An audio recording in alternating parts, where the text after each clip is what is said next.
Okay, so I just want to start off by thanking the organizers for inviting me here. I'm particularly happy to be at an event where people are celebrating Python, and especially in such a beautiful city. I mean, I couldn't choose a better place than Bilbao. So I am going to talk to you about some image processing, but in particular context, so primarily in astrophysical context, which is my kind of domain of main interest. But I am going to kind of transition into some biomedical stuff. So having talked to a few people here yesterday, I can see that there's quite a lot of you that are working in the kind of biomedical imaging domain.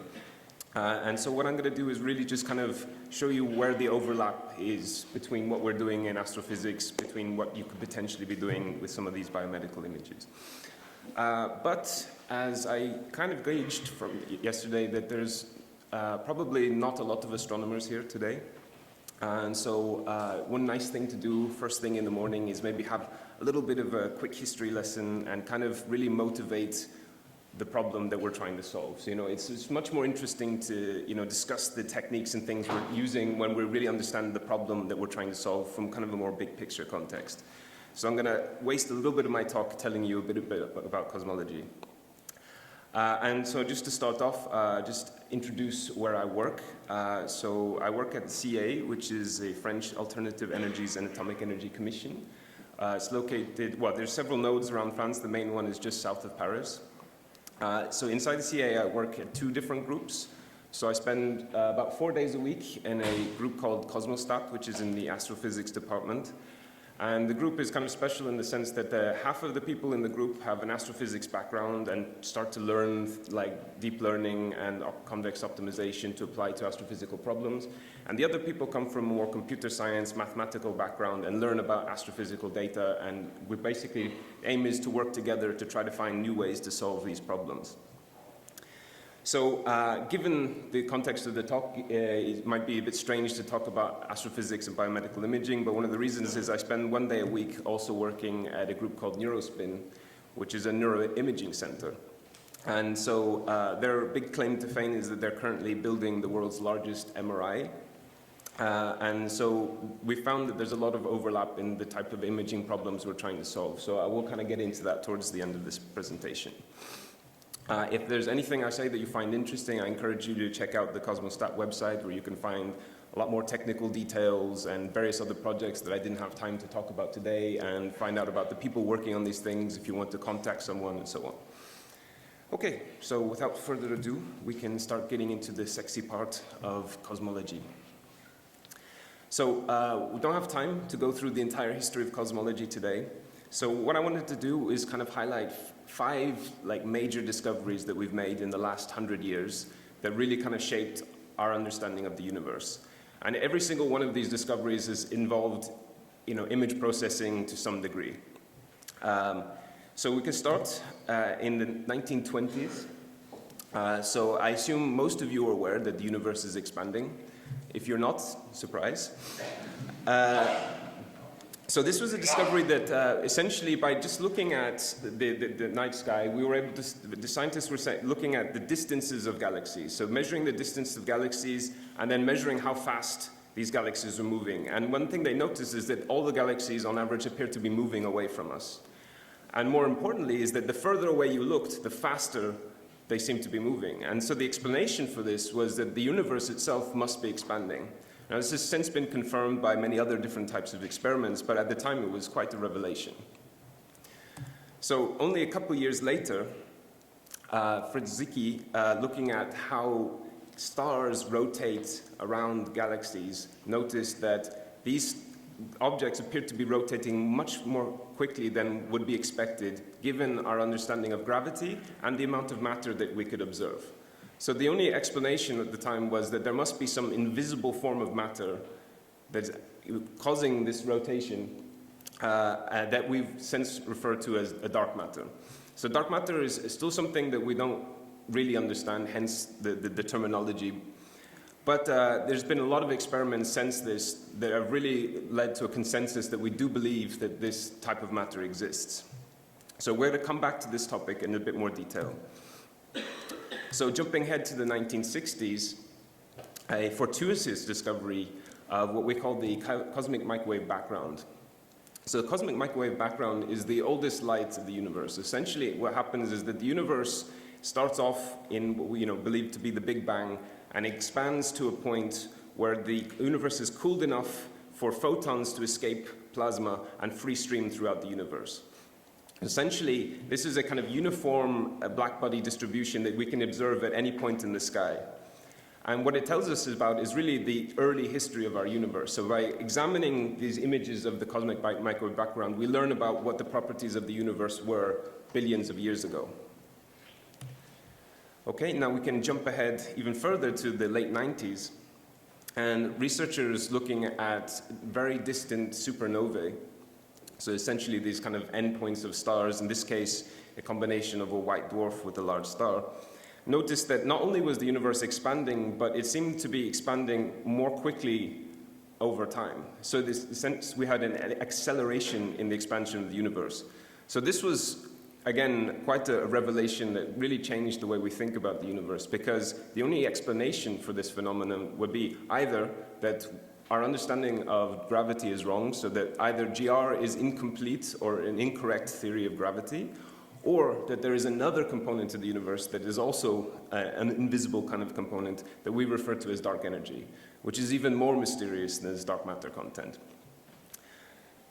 And then finally, this one you should most likely have seen in the news, happened only a couple of years ago, was the LIGO and Virgo collaboration's detection of gravitational waves.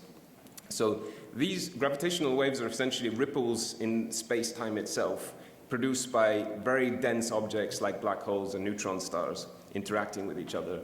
And what was really kind of special about this discovery in comparison to the other ones was it was the first discovery that wasn't involving photons directly. All the other discoveries, we'd pointed a telescope up at the sky, we received photons from distant objects, and then learned something about the universe. In this case, we had giant lasers that were being able to detect these actual waves in space-time itself. But it is not independent of image processing, because in order for cosmologists to really benefit from gravitational waves in constraining cosmology, we need to identify the objects that produce the gravitational waves. And we need optical counterparts, which means even more image processing. So as you can see, there's been 100 years worth of evolution in cosmology, and all of it has involved a significant amount of image processing. So in astrophysics, image processing is a fundamental technique. Okay, so we're going to focus on one particular aspect of this, which is the dark matter. So as I said before, dark matter, we don't know what it's made of yet. We have many theories for various different particles that could potentially explain some of the dark matter that we believe to be out there. Given that it makes up over a quarter of the universe, it's really fundamental for us to know how much dark matter there is and how it's distributed in the universe. Right? And this is an extremely challenging problem, is how do you make a map of something that you can't see? Right? And this is an extremely tricky problem, especially if you're interested in imaging. How do you image something that's not producing photons? So this introduces the topic of gravitational lensing. So gravitational lensing is a distortion of the path of light due to general relativity. So very massive objects distort the space-time around them, and that includes the path that light rays have to travel. And the effect that this has is that if something is massive enough, it can actually distort distant images. So if we had a very far away galaxy that had to travel through some dark matter on its way to us, that image is going to be squished. So the image you see on the right here is not a simulation, it's not an artist rendering. This is a real image from the sky. And that ring you see is one galaxy that's been squished tangentially around some huge concentration of dark matter, right? So this is what we call strong gravitational lensing. So this is a fairly rare event. I imagine many of you wouldn't have seen an image like this before. But because we believe that dark matter is fairly evenly distributed across the sky, it means that all distant galaxies have to travel through some dark matter on their way to us. So essentially, this sort of effect is going to happen to all galaxy images to a certain degree. So it turns out that that effect is about a 1% effect. So essentially, all galaxy images are going to be squished, made a little bit more elliptical by dark matter. And the important thing that we can notice is that that squishing, that shearing that we have of these galaxy images is always tangential to the source of dark matter. So if we map all of the galaxies in the sky, measure all of their shapes, we can draw these kind of little ticks like we have in the bottom graph here, which essentially maps out for us where all the dark matter is in the universe. Right? And this really gives us a much better way of measuring how much there is and where it's distributed, where the concentrations are. This really helps us learn a lot. Okay, so up until then you're thinking, okay, great, cosmology is easy. I mean, if that's all we have to do, end of story. But unfortunately, this is not the case. We have up here, we saw kind of an intrinsic galaxy. So this is essentially the light that's coming out of the galaxy itself. Then we have the squishing produced by the dark matter. But that's not the image we observe. Right? The light rays then have to travel through the Earth's atmosphere and through a telescope, which means that they're going to be suffering from what we call a point spread function. So essentially the light's going to be blurred out, so we get a blurry version of that image. On top of that, those photons, as they reach our detector, are going to be pixelated because it's digital. And then, of course, there's noise. So in practice, what we want to do is measure the shape of the galaxy on the left to 1% accuracy, and we're using the image on the right to do it. So you can start to see that now it's not such an easy problem anymore. So I'm going to just kind of show you the kind of whole process that we would need to go through and all of the image processing steps that we would need to take into consideration in order to produce a map of dark matter. So let's say that you're really lucky and you have a giant 4+ meter telescope just sitting around. You're like, great, what should I do? I point it up at the sky. So when you do so, you're going to end up with an image that looks like this. Now, any of you seen all of these fancy magazine articles about astrophysics probably don't see images that look like this. And the reason for it is because somebody's done a lot of work beforehand before they send that image off to the media. So what's going to have to be done as well? There's an intrinsic bias in all detectors because essentially the electrons have to be read out in a certain direction. We need to remove that. There's a dark current in all detectors because essentially we get random generation of electrons basically due to the properties of the detector itself. So we want to remove that. We also have artifacts due to the different sensitivity of all of the pixels in your detector. We want to remove that. And then finally, we also have kind of random events due to high energy photons that hit the detector directly. So they don't even pass through our optical device. They're just so powerful that they can just saturate the detector directly. And one of these are things we call cosmic rays. So we also want to remove those. And then we end up with something that starts to look a little bit more like the images you're more familiar with. But again, this isn't the end of the story. We might have some bad pixels in the detector that we're aware of, and we also have to mask out things like bright stars, because really bright objects start to saturate the pixels around them, and that can bias our measurement. So we need to mask those things out. Okay, so now we're starting to get a bit closer, but there's still a lot of work to do, because if we want to measure the shapes of galaxies, we need to be able to identify which of the objects in the field are stars and which are the galaxies, because obviously we don't want to measure the shapes of the stars because they're not the right objects. We want to measure the shapes of the galaxies. So once we've done that, now we have to deal with this issue I talked about with the blurring introduced by the atmosphere and the optical device itself. So this what we call a point spread function or an instrumental response. So if we had our telescope in space, for example, we wouldn't be able to do this manually. We'd have to use data coming through the telescope itself to get a measure of this. So one of the things we can use are very distant stars that act like point sources and get a measure of the point spread function at those positions. But of course, the stars are not where the galaxies are, so we need to interpolate the point spread function to the position of the galaxy, and then only then, given the knowledge of the point spread function and the position of the galaxy, can we measure its shape.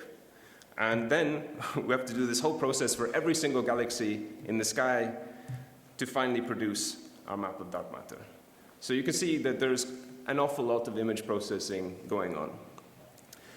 So what are the things that we need to start thinking about to improve our ability to map dark matter? So what are the kind of the driving problems for innovation? So one of them is just the volume of data we're going to be dealing with. So future surveys are going to start producing petabyte scales of data that really need to be processed in a reasonable amount of time. We want to be able to figure out what the cosmology is without waiting 100 years. So we need to start thinking about, okay, how do we write better software, and how do we use more, HPC tools to process this data? We also need to think about how to manage this point spread function that I've been going on about, right? Because we've identified that we can potentially measure the point spread function, but we need to know what to do with it once we've measured it. And there are other things that can be a problem, like sometimes the stars in the field we're dealing with are under-resolved. So we can't get a direct measurement of the point spread function for those particular objects. Another problem is that on all the examples I've shown you, all of the galaxies are completely on their own. So measuring the shape of the object is to a certain degree, trivial. But imagine now we had a couple of galaxies that happen to line up along the line of sight. We would measure that as a single object, and those things could be completely perpendicular and then completely bias the shape of the object, which would give us exactly the wrong measurement that we're after in the first place.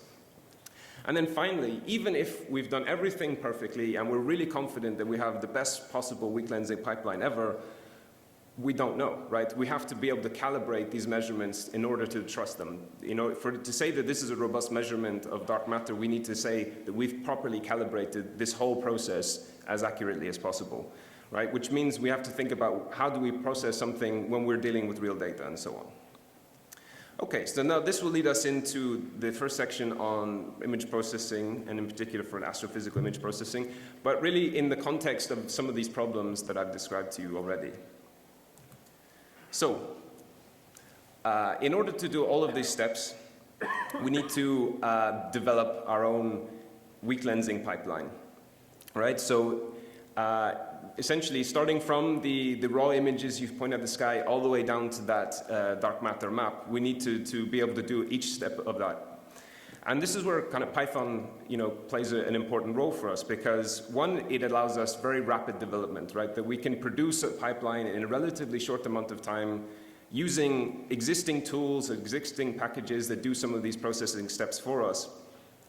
But more importantly, we can write it in a very modular way. That means that if we find a new way of processing any one of these individual steps, we can either supplement it or replace it with this new processing technique, and therefore advance our entire image processing pipeline.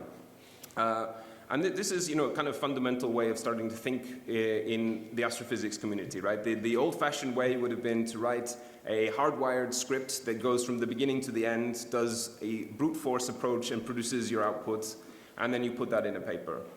But of course, if you're dealing with petabytes of data, that's no longer feasible. We need to start thinking about how to parallelize, we need to start thinking about how to manage the memory, we need to start thinking about all of these things. And Python really is a nice way to kind of bridge this gap. We don't need to be the world's leading software developer, but we do have the access to proper object-oriented software development.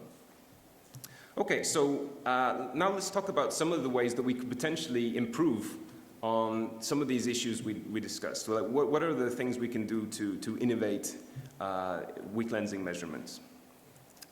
So one of them involves a process called sparsity. So sparsity is a special form of regularization for solving what we call linear inverse problems.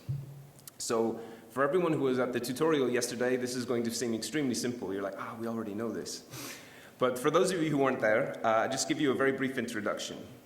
So a linear inverse problem essentially is a problem, in particular for this image processing domain, that we can model in the following way. So we have some data vector, which would be our observation. So we take a picture of a galaxy, for example, and this is the thing that we observe.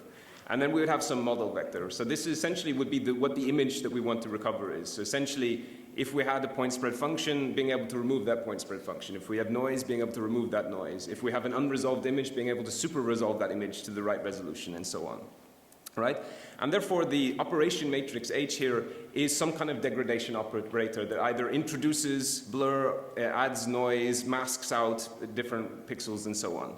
So one example would be a deconvolution problem. So we could imagine we have a picture of a very cute little raccoon, and we have a degradation, so a point spread function that adds a blur, which intrinsically lowers the cuteness of our raccoon. And we want to be able to recover the raccoon to the highest possible cuteness in order to have a good image. Okay? So essentially, in an example like this, this is trivial, right? Essentially, what we have is the forward problem being convolving that point spread function with the image of the raccoon, getting the blurred image, and the inverse process would be simply deconvolving that PSF from the image to recover the original raccoon. Now, if there were no noise whatsoever in this image, you could do this completely analytically. It would be a simple inversion. In fact, you can do it in Fourier space just by dividing the point spread function by the image, and you get the exact result.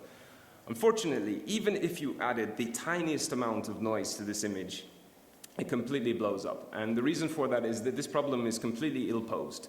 The conditions of this point spread function are not continuous with the changes in the data, which means that if you try to, you cannot solve it analytically. And therefore, we need to start thinking about ways to solve this problem in an iterative way using what we call regularization. So there are many different types of regularization. Regularization is essentially a way of constraining problems such that we can impose conditions on them. So essentially saying, I know something about my signal already. I have an image that I know is supposed to be sparse in a given domain. I have an image that I know the pixels are supposed to be positive. I have an image that has such and such properties. I say, okay, I'm going to use that knowledge to help me solve this problem.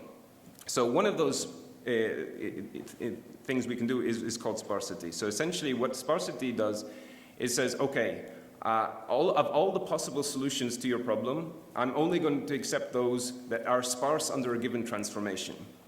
So sparse is very simple. Sparse simply means that the coefficients of the signal that I'm looking at, the majority of them are equal to 0 or extremely close to 0. So a very simple example of this would be, okay, it looks not clean there, is a sine wave. So we can see here these dots, which you should hopefully be able to identify as a sine wave. And if we take the Fourier transform of that signal, we end up with the frequency description of that, which in this particular example, because it's a single signal, is one single frequency, right? So essentially, under a Fourier transform, we can describe that entire signal with one coefficient, right? Which is a much more compact, compressed, and sparse representation of the same information. But it's an intrinsic property, right? We can convert back without any loss of information, back and forth without any problem. So the idea behind sparsity would be, okay, imagine the problem I'm trying to solve, I know is a sine wave. Now, I might have a noisy, masked, ugly version of a sine wave, but I know that the true one is, in fact, a sine wave. So then I would say, well, I know that sine waves are sparse in Fourier space.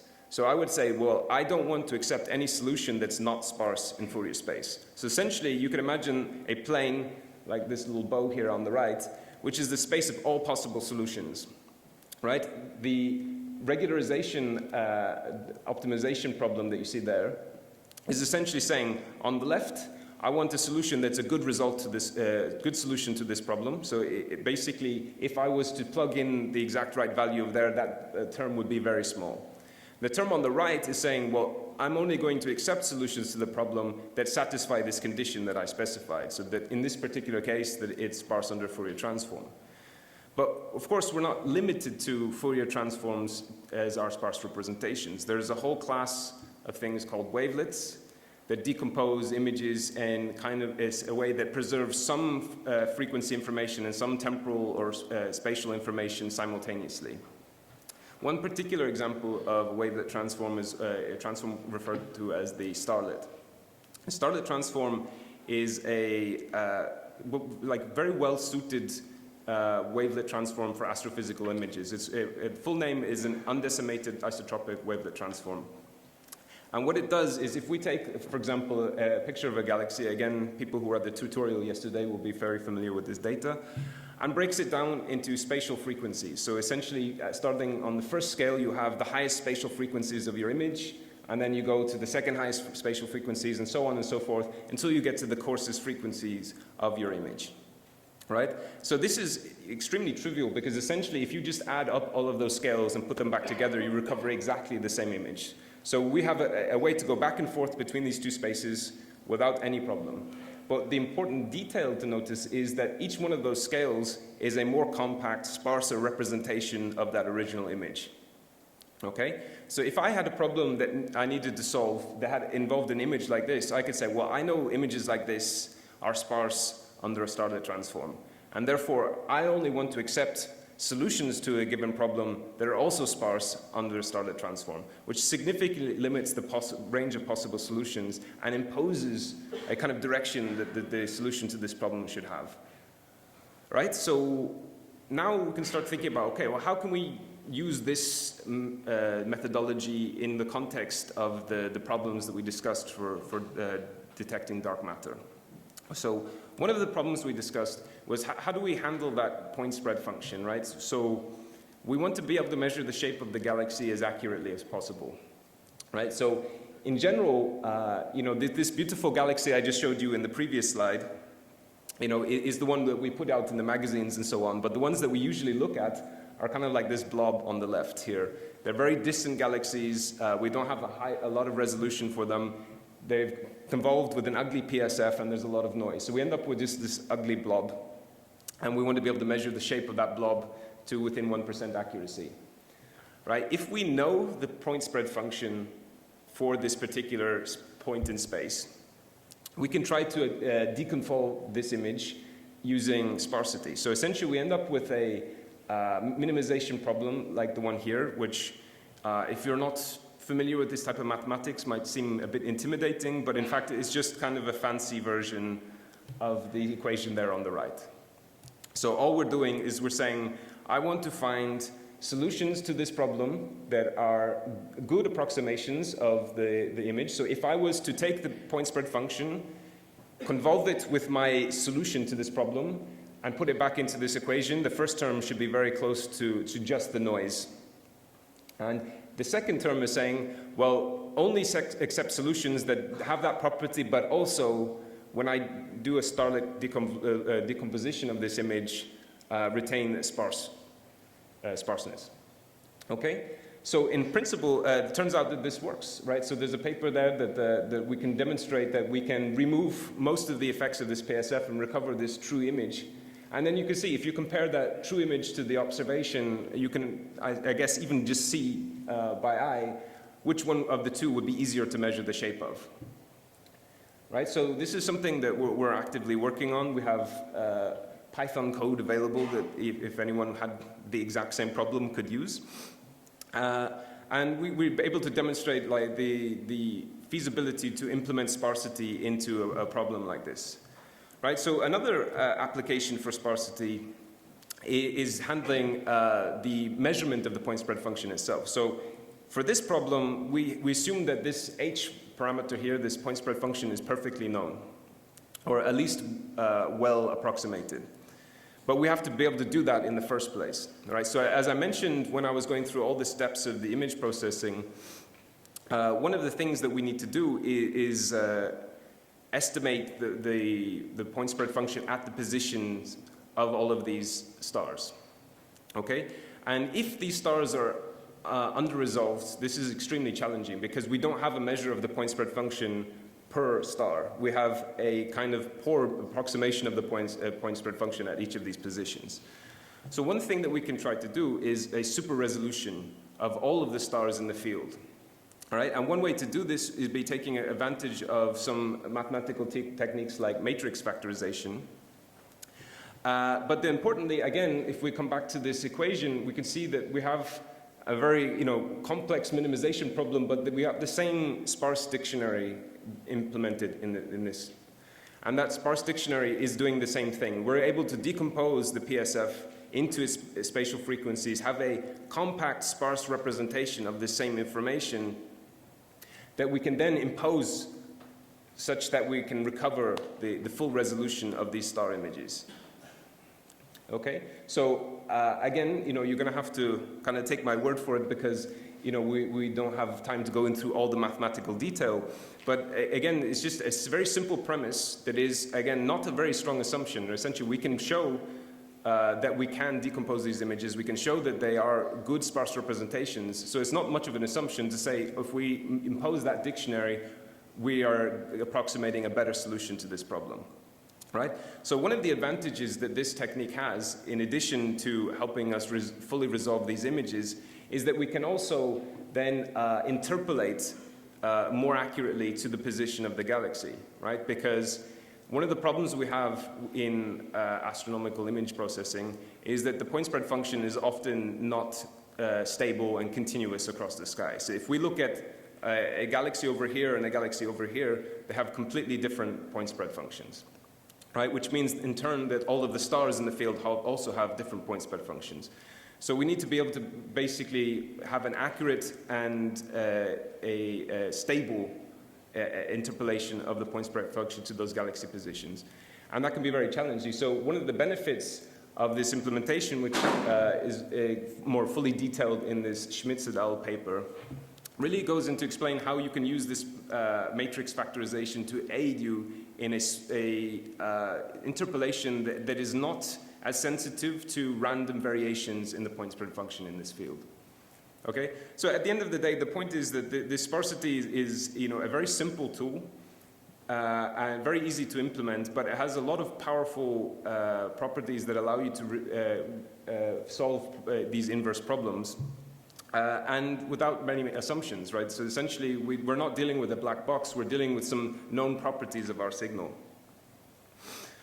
Okay, so of course, sparsity is not the only tool in the toolbox. We've also looking at things like deep learning for trying to help us in solving these problems in measuring dark matter. So I had a quick look on the NASA ADS and looked at the papers that have been refereed and mentioned either in the title or abstract the terms of machine learning or deep learning over the last 10 years. So as you can see for like machine learning, there's been a kind of gradual increase over the last 10 years in the number of people using these tools. But deep learning in the astrophysics community is kind of a very new thing, right? If you can see here, just in the last 2 years, there's been kind of an explosion of people using these tools in the context of astrophysical image processing. And one of the reasons for this is it's become increasingly easy to implement these tools, right? Essentially, things like PyTorch and TensorFlow and Keras and so on make the implementation of the architectures and the deep learning tools that we want extremely trivial, and therefore we can focus on finding astrophysical problems that are well suited to these or finding an appropriate method to apply to the astrophysical problem we have at hand. So a couple of the domains in which we've been investigating for our particular interest is convolutional networks. When I mentioned we had this problem with maybe galaxies along the line of sight, distorting our measurements. One of the things we can do is look at training convolutional neural networks to identify when objects are blended and when they're not, so that we can then either eliminate them from our sample or measure their shapes accurately. Another thing, as I mentioned, is about calibration. In order to trust the results we have, we need to be able to accurately calibrate all of our data. So one of the best ways we can do this is with simulations. So we can take simulations, pass it through our pipeline, and check that we've done an accurate processing. But in order to do this, we need to make sure we encapsulate all of the properties of these images. And some nice work is done recently using generative adversarial networks to basically generate images that can trick a classifier into thinking that they're real, but we have control on the generation of these images. So we can kind of control the properties, produce images that look as real as the ones that we obtain from our data, and then process them through our pipeline to see if we're really doing a good job. Okay, so that was just a very brief summary of some of the tools that we're using in astrophysical image processing. So now we're going to switch gears and just talk about, okay, how can any of this possibly be interesting to people in the biomedical imaging domain? So I'm not an expert on biomedical imaging by any stretch. I gather from some of the people I talked to yesterday that there certainly are some of you in the audience. And I guess many of you are aware that there are many, many different ways to image bodies using many different techniques. So today I'm just going to briefly talk about some MRI. So in particular, I mean, I guess again, I'm assuming is any raise of hands, any people working on MRI data? Okay, so there's definitely a few of you. So for those of you who never worked with MRI data, the important thing to know is, right, you stick someone in a giant magnet, turn on the giant magnet, it aligns the protons in their body, you fire some radio pulses that flips these protons, and then you kind of measure the time it takes to realign with the magnetic field, and then you can kind of basically produce a contour of soft tissue in the body. So for the context of what I'm talking about today, the interesting thing is that this acquisition is done in Fourier space. So essentially we're sampling spatial frequencies, and then we reconstruct the image from those spatial frequencies. So one of the challenges in this is that if you want to diagnose certain conditions, you need really high resolution images. You know, for doctors to be able to identify microbleeds in the brain and so on, they need like really accurate, high detail images, right? Which means sampling as much of this Fourier space as possible, which in turn means taking a lot of time. So, you know, it can be over an hour someone stuck in an MRI machine. And the problem with that is that the longer someone's sitting in there, the more likely their head's going to move around, and then you introduce artifacts into these images. And this is particularly challenging if you have children or infants, because imagine putting a baby into a machine and saying, don't move for an hour. It's you know, not very practical. So there are a couple of ways of potentially trying to deal with this problem. So one of them would be, you know, working on ways to kind of map the movements and kind of working back from that. But another option would be to simply reduce the amount of scanning time that you need, right? So how about sticking someone in the scanner for 2 minutes and getting a high resolution image rather than sticking them in there for 30 minutes and getting a high resolution image, right? Which, you know, sounds easier than it is done, but basically it can be kind of broken up into two parts. So one is having a smart sampling of your Fourier space, so a smart acquisition strategy. And there's been a recent paper by Lazarus et al. Showing what's called a sparkling technique, which demonstrates that you can capture a lot of the important features in your Fourier space that you can then reconstruct using, guess what, a linear inverse problem, right? So we can start to see now that there's a bit of an overlap. You've seen this equation already. Those of you that were at the tutorial have seen this equation a lot of times already. But the thing is, essentially, the mathematics behind solving this problem is virtually identical to the problem that I mentioned of super-resolving the stars or the problem of deconvolving an image. The difference here is that this H operator, rather than being a point spread function in the sense that we have, is more like a mask on the Fourier space that we can know because we know what our sampling strategy is. So we can then use this to reconstruct our image, which is essentially subsampled Fourier space, and this is a process that's called compressed sensing. Okay, so having identified that overlap between the two domains, we decided to start this project called COSMIC. So COSMIC stands for Compressed Sensing for Magnetic Resonance Imaging and Cosmology. The idea being was that, okay, we're trying to solve the same problems, mathematically speaking. We're using similar tools, but not identical tools, and maybe we can help each other out. And so the primary output of this project, you can find more detail about the people involved and so on the COSMIC website. But the primary output of this project has been a piece of software called Pycelle. So Pycelle is a Python sparse data analysis package. So the kind of motivation behind this is that, you know, a lot of the time people, especially in the astrophysics domain, I'm not as familiar with, you know, the standards in the biomedical imaging community, is that people are reinventing the wheel. Every time they want to solve one of these problems, they're recoding the same algorithms, they're recoding the same tools, and then basically hardwiring it for their particular application so that they can do a denoising or a deconvolution or a super resolution or whatever. But in fact, you know, these algorithms at the core don't really change. The base algorithm for solving these mathematical problems are often the same. The tools used are often the same. So there's no real need to reinvent the wheel every single time. So we put this package together that has kind of three main parts. So the first part is a Python library called Modopt, Modular Optimization, which is essentially just a library of all of these different linear inverse problem solving algorithms that can be used for various different applications, along with, you know, detailed documentation and examples of how to use them and so on. We also provide the tools that would be more specifically needed for implementing a sparse regularization. So how to flip back and forth between your sparse domain and your real domain, how to threshold in your sparse domain in order to push your solution to have this property. And, you know, also the various tools needed to demonstrate if your algorithm is converging and so on so that you get your optimal solution. So the second part is a set of dictionaries. So essentially, in order to use sparsity, we need to be able to switch back and forth between our real domain and our sparse domain. And in order to do that, we need a huge library of wavelets and curvelets and various other tools. So it turns out that over the last 15 years in Cosmostat, a lot of people have developed a lot of these tools already, but they've written them all in C++. So what we've done for PySap is written Python bindings to those C++ libraries so that we can access them directly, implement them directly inside Modopt, and start solving the problems we have in a nice, easy Pythonic way. So then the final piece of PySap are what we call plugins. So essentially is basically people who are now more experts on the data taking all the tools from Modopt and PySap, putting them together for a very specific problem. So let's say you want to denoise an image of a brain, you have your acquisition, you have what that would look like, and then you can denoise it with PySap using these tools. Right, so this is now where you just kind of like make a very dedicated function or library of functions to do these specific tasks. And we have, a plugin for MRI, we have a plugin for astrophysics where we can show, like this deconvolution problem and so on.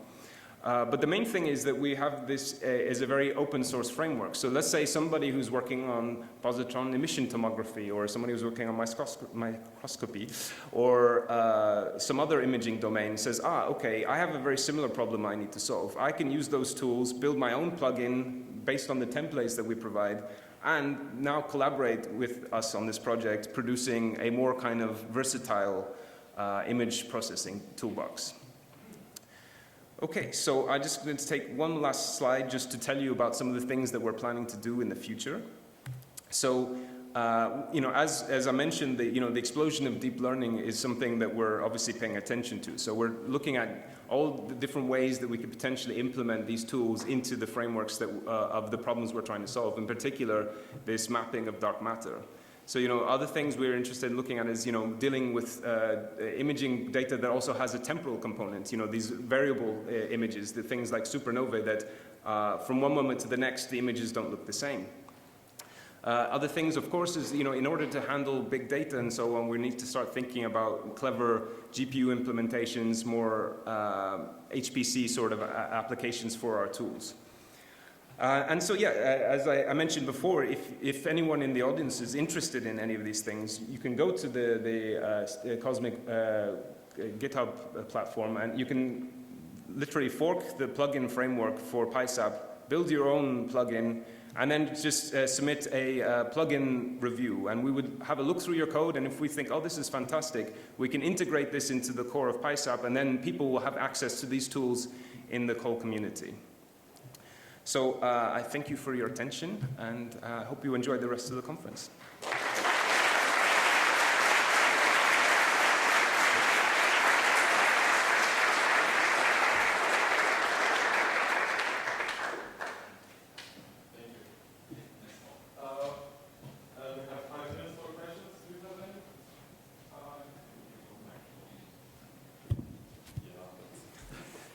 Any questions? Nope. One. Okay. Yeah. I was just wondering if it's so throughout the process, like we can account for things that we already know from the images. Is there not a good way to validate the position of the images in satellite space with images from angles?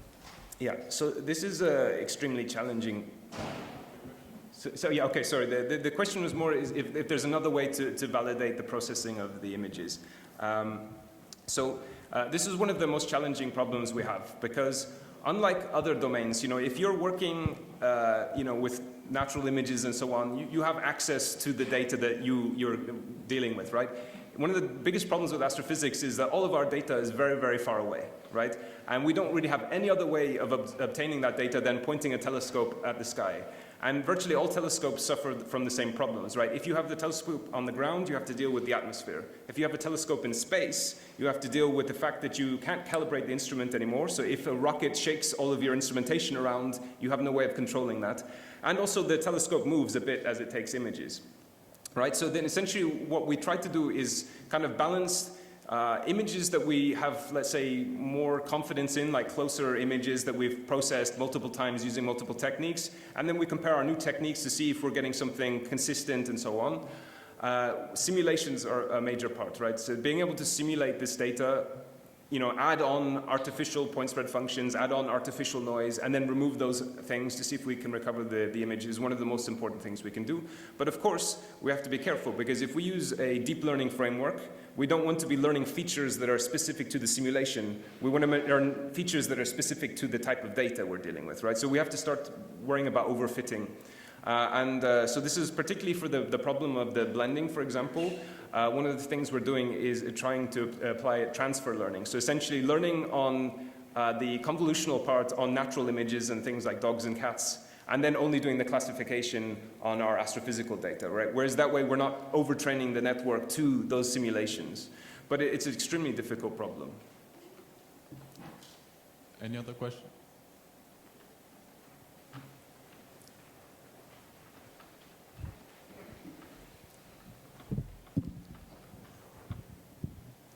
Have you also been able to use the sparse representations for any nonlinear inverse problems, such as the strong lensing?